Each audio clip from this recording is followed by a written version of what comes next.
कश्मीर से जुड़ी तस्वीरें आगे की भी आपको दिखाएंगे, लेकिन अब बात कर लेते हैं किश्तवाड़ त्रासदी की। उत्तराखंड के धराली के बाद अब किश्तवाड़ में आई तबाही ने पूरे देश को झकझोर कर रख दिया है।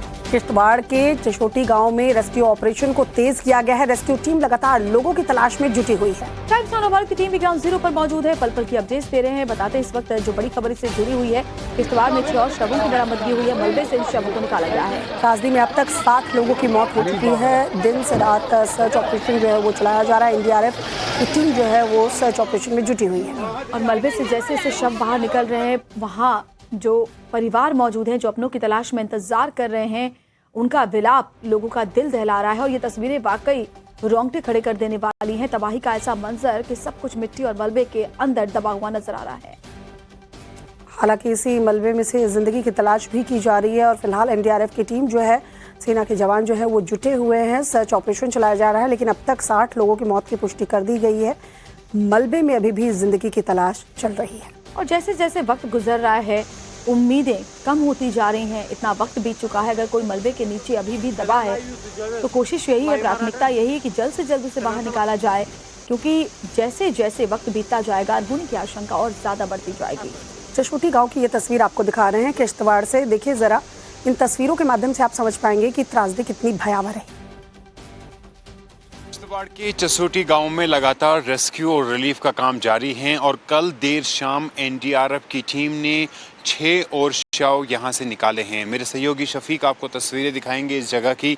यहाँ पर कल तलाश कर रही थी एनडीआरएफ की टीम और 6 शव जो हमें जानकारी यहाँ से मिल रही है ये इसी जगह से निकाले गए हैं। जो बड़े बड़े बोल्डर थे उनको भी यहाँ से हटाया गया है। अब जाके जो फेज़ सेकंड है उसकी शुरुआत थोड़ी देर में होगी और आप देखेंगे आगे जो लंगर का एरिया है जहाँ सबसे ज़्यादा लोग उस वक्त एकत्रित हुए थे, उस जगह को साफ़ करने की कोशिश की जाएगी। उस जगह को साफ करने का प्रयास जो है वो शुरू होगा और ये जो बड़े बोल्डर्स है उसको जो है यहाँ से हटाया जाएगा, सफाई की जाएगी और जो डेब्रिस हैं उनको मलबे को हटाया जाएगा, ताकि जो इस जगह पर जो लोग थे उनके बारे में जानकारी एकत्रित हो सके।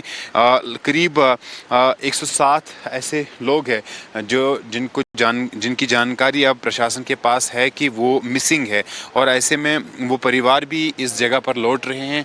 वो भी अपने जो है परिजनों की तलाश यहाँ पे कर रहे हैं, लेकिन बड़ा कठिन है, बड़ा एक चैलेंज है एनडीआरएफ और बाकी तमाम जो डिज़ास्टर मैनेजमेंट की फोर्सेस है उनके लिए इस पूरी जगह को एकदम से तुरंत क्लियर करना और फिर उन लोगों का पता लगाना जो यहाँ पर मिसिंग बताए जा रहे हैं। लेकिन पहले ही दिन सफलता मिली सुरक्षा और डिज़ास्टर मैनेजमेंट की यूनिट्स को, खासतौर पर जो एनडीआरएफ की टीम यहाँ पर पहुँची थी और इस जगह से हमें बताया जा रहा है 6 शव जो है वो निकाले गए हैं और लगातार ये ऑपरेशन यहाँ पे लगातार जारी है।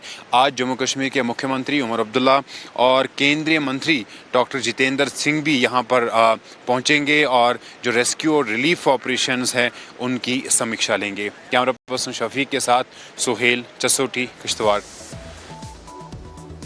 हमारे संवाददाता ने चश्मदीदों से भी खास बातचीत की है। उन्होंने टाइम्स ऑफ इंडिया के कैमरे पर तबाही की जो खौफनाक दास्तां सुनाई है उसे आप भी सुनकर दहल उठेंगे। घर पे थे, मैक्सिमम उसमें कम बच्चे होंगे। जो इधर एरिया में थे यहाँ भी बहुत लोग मरे थे, कोई ऐसे नहीं कोई। जब जिस दिन हम यहाँ आए थे जख्मी और उधर पता नहीं चलता कौन जख्मी और कौन मरा है। उनको उठा के तो हम बहुत थक गए। तो फिर लास्ट में जब पहुँची, जब तक फौज पहुँची, पहले तो फौज पहुँची नहीं थी यहाँ, क्या थी जो यात्रा ड्यूटी थी वही थी यहाँ। बाद में फौज सिक्योरिटी आ गए, आरडीएफ आ गए और जितनी भी फौज थी, आर्मी सीआरपीएफ सब आ गए थे।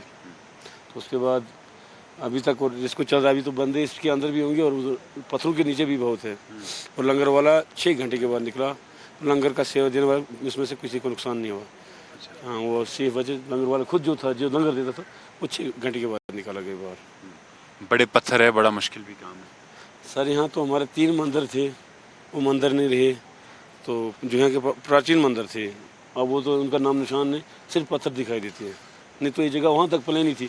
ये नाला ऐसा नहीं था, हम यहाँ घास काटते थे, हम यहाँ से उधर जाते थे, इधर मरफ वाली है, हर जगह हम जाते थे। ऐसे तो साफ रास्ता था। अभी तो ना देखने का काबिल है, ये खेत है, ये अभी खेत ना रहा। यहाँ आगे मकान थे, कोई 15-20 वो भी नहीं रहे। फिर हमारे लोकल बंदे जो यहाँ के वो भी नहीं रहे। तो अभी कुछ डेड बॉडी हमारे लोकल नहीं मिल रही हैं। इस गांव के 8 लोगों की मौत हुई है और मिसिंग भी है। गाँव की अब तक 13 बंदों की मौत हो गई है। अच्छा। हाँ, ये कभी जम्मू में है, उसका भी क्लियर पता नहीं है। तो जो 10 डेड बॉडी मिली है, 3 अभी नहीं मिली है। 3 डेड बॉडी, एक लेडीज 2 जेंट्स हैं। एक के हमेशा के वो मंदिर में उधर ही थे, तो वो तो मंदिर भी होंगे शायद। तो एक बंदा इधर हमारा चक्की होती गिराट, जिसको बोलते हैं हम पार्टी में गिराट बोलते हैं, वो वहाँ मक्की पीसने के हम यात्रियों को मक्की की रोटी खिलाते, तो ज़्यादा मक्की की रोटी खाते हैं और चीज़ तो हमसे वहाँ अच्छी बनती है, तो मक्की की रोटी शौक से खाते थे। वो मक्की पीसने गए तो 2 बंदे वहाँ से मक्की पीसते पीसते चले गए। आप भी यहीं के रहने वाले हैं? आप उस टाइम यहीं पे थे जब ये हो रहा था?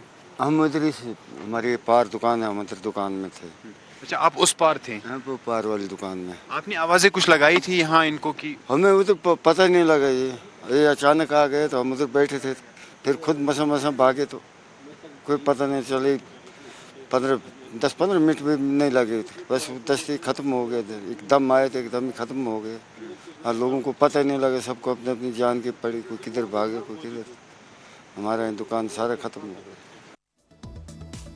तो लोगों की आंखें नम है। और एक और बड़ी खबर आपको बताते हैं, त्रासदे वाली जगह पर मुख्यमंत्री उमर अब्दुल्ला भी पहुंचे। हालात का उन्होंने जायजा लिया और साथ ही पीड़ित परिवारों से भी उन्होंने मुलाकात की है। तो सीएम उमर अब्दुल्ला जो है वो त्रासदी वाली जगह पर पहुंचे। ग्राउंड जीरो पर पहुंचकर उन्होंने पीड़ित परिवार से मुलाकात की है, उनका हालचाल जाना है और उन्हें हर संभव मदद देने का भरोसा भी दिया। तो तस्वीरें हम आपको दिखा रहे हैं, जैसे ही ये हादसा हुआ था, त्रासदी की खबर आई थी, केंद्रीय गृह मंत्री अमित शाह ने फोन पर सीएम उमर अब्दुल्ला से हालात का जायजा लिया था। आप देखिए उन परिवारों के पास, उस जगह पर मुख्यमंत्री खुद पहुंचे हैं और पीड़ित परिवारों से मुलाकात की है।